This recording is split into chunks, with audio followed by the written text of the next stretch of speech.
₱1 milyong pabuya ang alok ng DILG sa makapagtuturo sa 7 sospek sa pagpaslang sa isang pulis na miyembro ng Drug Enforcement Group na natagpo ang patay sa septic tank sa Bulacan.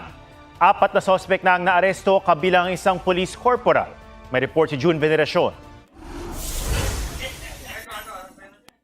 January 24, birthday ni Police Staff Sergeant Renato Casaway nang magpaalam siya sa kanyang misis na makikipagkita sa isang asset. Sa CCTV, nakita sa isang compound sa Barangay Mohon sa Malolos, Bulacan, si Casaway na miyembro ng Drug Enforcement Group ng PNP.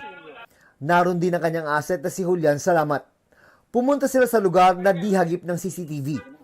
Maya-maya, umalingaw-ngaw ang sunod-sunod na putok ng baril. Napalingon ng mga tao sa paligid.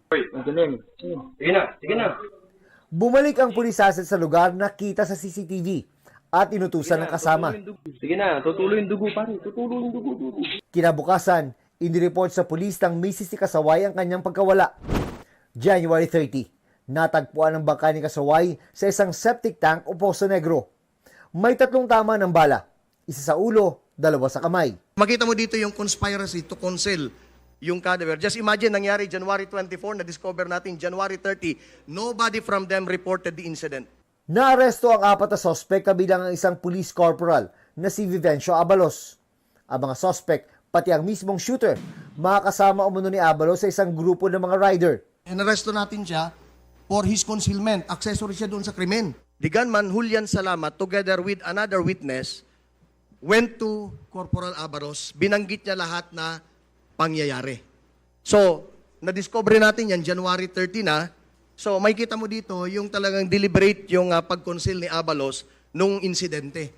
Dapat, nung 24 pa lang, nung hapon, nung nag-report sa kanya, dapat, inaresto niya dapat si Salamat. Tinutugis ang 7 iba pang sospek kabilang ang gunman. May ₱1 milyong pabuya ang DILG para sa sinumang makapagtuturo sa kanila. Batay sa investigasyon, dawit umano sa droga ang mga sospek at itinumba nila si Casaway dahil sa kanyang trabaho. During the interrogation natin, lumalabas talaga doon na itong si Casaway, target na talaga nung ni Salamat dahil nagiging problema nila. Last December, nahulihan yung isang kasama nila, nahuli nito ni Staff Sergeant Casaway. Sinusubukan pa naming makuha ang pahayag ng mga arestadong sospek. June Veneracion, nagbabalita para sa GMA Integrated News.